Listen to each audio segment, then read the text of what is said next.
ಹರಿ ಓಂ ಗುರುಭ್ಯೋ ನಮಃ. ಆತ್ಮೀಯರೆಲ್ಲರಿಗೂ ನಮಸ್ಕಾರ. ಆತ್ಮೀಯರೇ, ನಾವೀಗ 2025 ಸೆಪ್ಟೆಂಬರ್ ತಿಂಗಳಿನಲ್ಲಿ ಧನುಸ್ಸು ರಾಶಿಯವರಿಗೆ ರಾಶಿ ಫಲಗಳು ಹೇಗಿರುತ್ತೆ ಎಂಬುದನ್ನು ತಿಳಿಯೋಣ. ನೋಡಿ, ಈ ತಿಂಗಳಿನಲ್ಲಿ ಒಂದು ರಾಶಿಯಿಂದ ಮತ್ತೊಂದು ರಾಶಿಗೆ ಬದಲಾಗುವಂತಹ ಗ್ರಹಗಳು 4 ಗ್ರಹಗಳು. ನೋಡಿ, ಮೊದಲನೇದಾಗಿ ಕುಜಗ್ರಹ ಕನ್ಯಾ ರಾಶಿಯಿಂದ ತುಲಾ ರಾಶಿಗೆ 13ನೇ ತಾರೀಕಿಗೆ ಪ್ರವೇಶ ಮಾಡ್ತಾನೆ.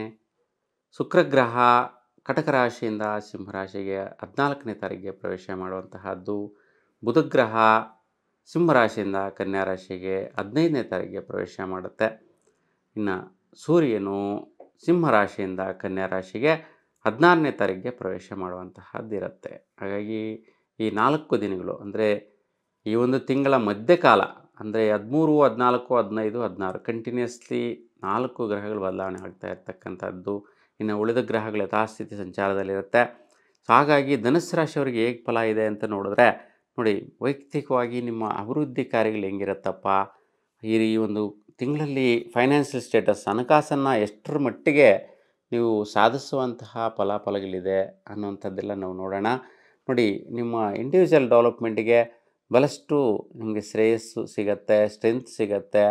ಬಹಳಷ್ಟು ಒಂದು ದೊಡ್ಡ ವ್ಯಕ್ತಿಗಳ ಒಂದು ಸಹಯೋಗ, ಅವರ ಒಂದು ಪ್ರೋತ್ಸಾಹ ಬಲದಿಂದ ನಿಮ್ಮ ಇಂಡಿವಿಜುವಲ್ ಡೆವಲಪ್ಮೆಂಟ್ ತುಂಬಾ ನಿಮಗೆ ಒಳಿತಾಗುವಂತಹದ್ದು, ಬಲ ಸಿಗುವಂತಹದ್ದಿರುತ್ತೆ. ಇನ್ನು ಹಣಕಾಸಿನ ವಿಚಾರ ನೋಡಿದ್ರೆ, ನಿಮಗೆ ಬಹಳಷ್ಟು ಸ್ವಸ್ಥಾನದಲ್ಲಿ ಮನೆ ಕಡೆ ಮಾಡುವಂತಹ ಶ್ರಮ ಪ್ರಯತ್ನಗಳಿಂದ ಸ್ವಲ್ಪ ಧನ ಅಂದರೆ ಹಣಕಾಸು ಗಳಿಸುವಂತಹದ್ದು, ನಿಮ್ಮ ಕುಟುಂಬದ ಕಡೆಯಿಂದ ಕೆಲವೊಂದು ರೀತಿಯ ಪ್ರತಿಫಲಗಳು ಸಿಗುವಂತಹದ್ದರಿಂದ ಹಣಕಾಸು ಗಳಿಕೆಗಳು ಸಿಗುತ್ತೆ. ಅದು ಅರ್ಧಂಬರ್ಧ ಸಿಗುವಂತಹದ್ದಿದೆ. ಯಾಕೆ ಅಂತಂದರೆ ಶನಿಯ ವಕ್ರಸ್ಥಿತಿ ಸಂಚಾರ ಆಗ್ತಾ ಇರ್ತಕ್ಕಂತಹದ್ದು. ಹಾಗಾಗಿ ಶನಿದೇವರ ದರ್ಶನ ಮಾಡಿ ಅಲ್ಲಿ ಒಂದು ಎಳ್ಳೆಣ್ಣೆ ದೀಪ ಬೆಳಗಿಸಿ ತುಂಬ ಸುಫಲ ಪಡಿತೀರ ಹಣಕಾಸು ಪಡೆಯುವ ವಿಚಾರದಲ್ಲಿ. ಇನ್ನು ಒಂದು ಪ್ರಯತ್ನ ಬಲ ಮತ್ತು ಸ್ವಸ್ಥಾನ ಮನೆಯ ಕಡೆ ಹೇಗಿರುತ್ತೆ ಅಂತ ನೋಡಿದ್ರೆ, ನೀವು ಬಹಳಷ್ಟು ಸುತ್ತಾಟ ತಿರುಗಾಟಗಳಿಂದ ಕಾಲಹರಣದಿಂದ ಪ್ರಯತ್ನಗಳು ಮಾಡುವಂತಹದ್ದು, ರಿವರ್ಸ್ ಆಗಿ ಬರುವಂತಹ ಪ್ರಯತ್ನಗಳು ಎದುರಾಗ್ತಾ ಇರುತ್ತೆ. ಮತ್ತು ಮನೆ ಕಡೆ ಕೂಡ ಸ್ವಲ್ಪ ಚಿಂತೆ ಸಮಸ್ಯೆ ಯೋಚನೆಗಳಿರುತ್ತೆ.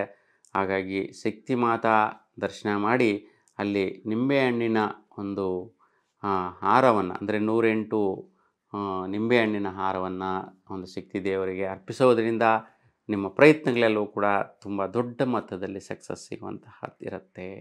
ಇನ್ನು ಮನೆ ಕಡೆ ಚಿಂತೆಗಳು ಕಾಡ್ತಾ ಇರುತ್ತೆ. ಹಾಗಾಗಿ ಈಗಾಗಲೇ ಹೇಳಿದೆ, ಶನಿ ಪರಿಹಾರ ಮಾಡಿ ಅಂತ, ಅದರಿಂದ ಒಳ್ಳೆಯ ಫಲ ಸಿಗತ್ತೆ.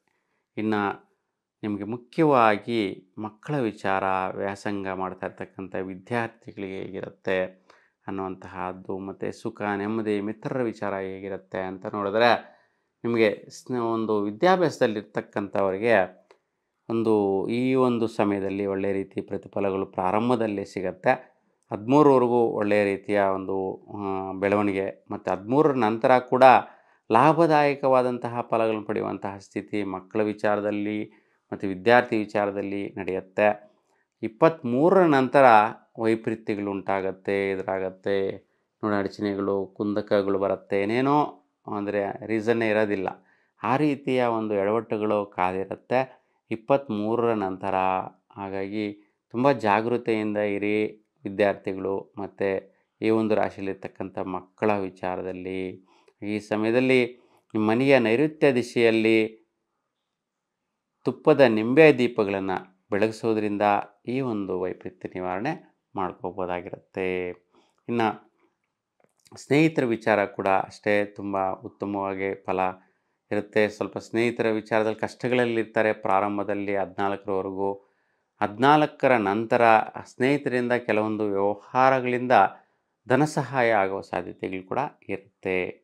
ಇನ್ನು ವಿವಾಹ ಮಾಡುವಂತಹ ವ್ಯಕ್ತಿಗಳಿಗೆ, ವಿವಾಹಕ್ಕೆ ರೆಡಿ ಇರ್ತಕ್ಕಂತಹ ವಧುವರರಿಗೆ ಒಳ್ಳೆಯ ರೀತಿಯ ಶುಭದಾಯಕ ಫಲ ಅಂತೇಳಿ ಹೇಳ್ಬೋದು. ಏಕೆಂದರೆ ಗುರುವಿನ ಸಂಚಾರ, ಗುರುಬಲ ಇರ್ತಕ್ಕಂತಹದ್ದು ಧನುಸ್ಸು ರಾಶಿಯವರಿಗೆ ಶುಭದಾಯಕವಾಗಿದೆ. ಸೊ ಹಾಗಾಗಿ ಒಳ್ಳೆಯ ರೀತಿಯ ಪ್ರಯತ್ನ ಮಾಡಿ ವಿವಾಹ ಸಂಬಂಧಗಳು ಚೆನ್ನಾಗಿರುತ್ತೆ. ದಂಪತಿಗಳಿಗೆ ಪುಣ್ಯಸ್ಥಳ, ತೀರ್ಥಯಾತ್ರೆಗಳು, ಪುಣ್ಯ ಕಾರ್ಯಗಳು ಮಾಡುವಂತಹ ಸ್ಥಿತಿ ಅನುಕೂಲಗಳಿರುತ್ತೆ. ಆರೋಗ್ಯ ವಿಚಾರ ನೋಡಿದ್ರೆ ಸ್ವಲ್ಪ ಸ್ಕಿನ್ ರಿಲೇಟೆಡ್ ಸಮಸ್ಯೆಗಳು, ಶೀತ, ENT ಸಮಸ್ಯೆಗಳು ಬರುವಂತಹ ಸಾಧ್ಯತೆಗಳಿರುತ್ತೆ. ಹೆಚ್ಚಾಗಿ 14ರವರೆಗೂ ಆರೋಗ್ಯ ಪರಿಸ್ಥಿತಿ ವೈಪರೀತ್ಯ ಕಾಡುವಂತಹದ್ದಿರುತ್ತೆ. ಸೊ ಹಾಗಾಗಿ ಮುಖ್ಯವಾಗಿ ಮನೆಯ ಈಶಾನ್ಯ ದಿಶೆಯಲ್ಲಿ ಉತ್ರೇಣಿ ಗಿಡದ ಎಲೆಗಳ ಮೇಲೆ ದೀಪವನ್ನು ಬೆಳೆಸೋದ್ರಿಂದ, ಸೊ ಅಖಂಡ ದೀಪವನ್ನು ಬೆಳೆಸೋದ್ರಿಂದ ಉತ್ತಮ ಫಲ ಸಿಗತ್ತೆ. ಇನ್ನು ವೃತ್ತಿ, ವ್ಯವಹಾರ, ಭಾಗ್ಯ ವಿಚಾರ ನೋಡಿದ್ರೆ ಮುಖ್ಯವಾಗಿ ಕೆಲಸ ಕಾರ್ಯ, ವೃತ್ತಿ ವಿಚಾರ ಗಮನಿಸಿದಾಗ ನೀವು ವೃತ್ತಿ ವಿಚಾರ ಅಂದರೆ ಮಿಶ್ರ ಫಲದ ವೃತ್ತಿಯಲ್ಲಿ ಇರ್ತೀರಾ. ಅಂದರೆ ಸ್ವಲ್ಪ ಪ್ರಾರಂಭದಲ್ಲಿ ಒಂದು ಅಭಿವೃದ್ಧಿ ಚೆನ್ನಾಗಿರುತ್ತೆ, 14ರ ನಂತರ ವೃತ್ತಿಯಲ್ಲಿ ಸ್ವಲ್ಪ ಕಸಿವಿಸಿ, ವೈಪರೀತ್ಯ, ಸಂದಿಗ್ಧ ಪರಿಸ್ಥಿತಿಗಳು, ಒತ್ತಡ ಇವೆಲ್ಲವೂ ಕೂಡ ಕಾಡುವಂತಹದ್ದು ಬರುತ್ತೆ 14ರಿಂದ 25ರವರೆಗೂ. 25ರ ನಂತರ ತುಂಬ ಶುಭದಾಯಕ ಫಲಗಳು ಯಥಾಸ್ಥಿತಿ ಬರುವಂತಹದ್ದು ಇರುತ್ತೆ.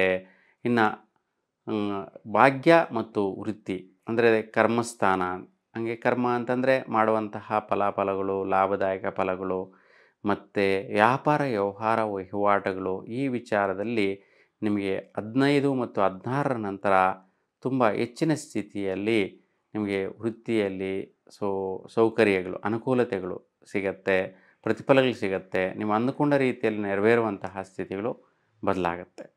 ಇನ್ನು ಆದಾಯ, ವ್ಯಯ, ಖರ್ಚು ವೆಚ್ಚಗಳ ವಿಚಾರ ನೋಡಿದ್ರೆ ಪ್ರಾರಂಭದಲ್ಲಿ ಆದಾಯಗಳು 13ರಿಂದ 23ರವರೆಗೂ ತುಂಬ ಶ್ರೇಷ್ಠವಾಗಿ ಸಿಗತ್ತೆ. 23ರ ನಂತರ ಆದಾಯಗಳು ಸ್ವಲ್ಪ ಎಡವಟ್ಟಾಗಿ ಬರುವುದೆಲ್ಲ ನಿಂತು ಹೋಗ್ಬಿಡುತ್ತೆ, ಬರಲ್ಲ, ನಿಮಗೆ ಅನಿವಾರ್ಯ ಅನಿಸಿದ್ರೂ ಸಿಗೋದಿಲ್ಲ, ತುಂಬ ರಿವರ್ಸ್ ಹೊಡೆಯುತ್ತೆ. ಇನ್ನು ಖರ್ಚಿನ ವಿಚಾರದಲ್ಲೂ ಸಹ 23ರ ನಂತರ ಬಂದಿರತಕ್ಕಂತಹ ಆದಾಯಗಳೆಲ್ಲವೂ ಕೂಡ ವ್ಯಯ ಆಗಿಬಿಡುವ ಸಾಧ್ಯತೆ ಇರುತ್ತೆ. ಇದಕ್ಕೆ ತುಂಬ ಜಾಗರೂಕತೆಯಿಂದ ಇರಿ. ಈಗಾಗಲೇ ಹೇಳಿದೆ, ನನ್ನ ನೈಋತ್ಯ ಮೂಲೆಯಲ್ಲಿ ತುಪ್ಪದ ದೀಪ ಬೆಳಗಿಸಿ ಅಂತ ಆ ಕಾರ್ಯ ಮಾಡೋದರಿಂದ ಇಲ್ಲಿ ಆದಾಯ ವ್ಯಯಗಳ ವಿಚಾರದಲ್ಲಿ ಕೂಡ ಸಮಂಜಸವಾದಂತಹ ಪ್ರತಿಫಲ ಸಿಕ್ಕಿಬಿಡುತ್ತೆ.